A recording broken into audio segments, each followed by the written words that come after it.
Okay, so we're starting with the Homestead strike in this video. We're talking about the four great strikes of the late 1800s. We did two of them already.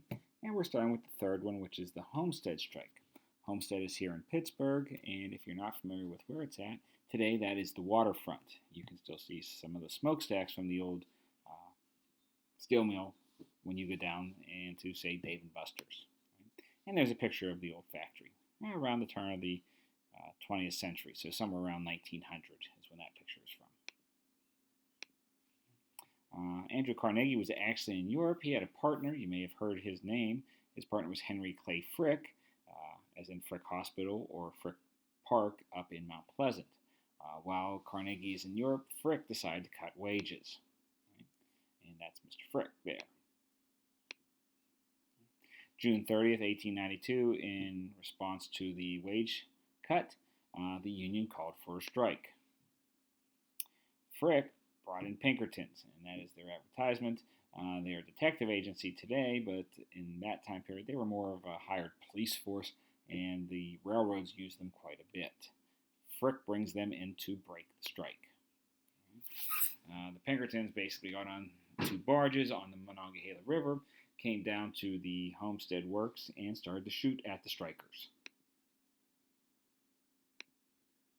An anarchist who had nothing to do with the Union decided he was going to try and kill Frick, and that person's name was Alexander Berkman. And that's Mr. Berkman. Mr. Berkman also wrote a book, Prison Memoirs of an Anarchist, by Alexander Berkman.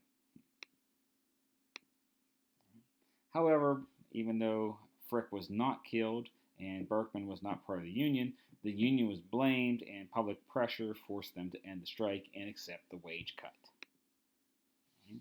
And there's a sign that they put out. The strike has failed. Go back to work. And you can see 1, 2, 3, 4, 5, 6, 7 different languages that it was also printed in so that everybody would know that the strike had failed and that they should go back to work.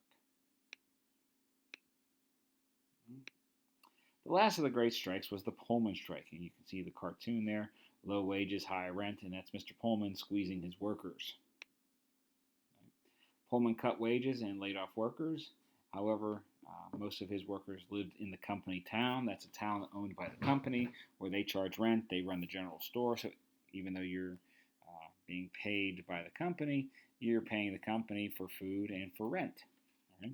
So he cut your wages and he laid some of the workers off, but the rent and the prices in the town stayed the same. May 11, 1894, a strike was called. Pullman's response was to close the plant. The American Railway Union then joined the strike, and by June you had 120,000 railroad workers also on strike around the country. The owners, this time, this is the only one of the strikes that does not end in violence.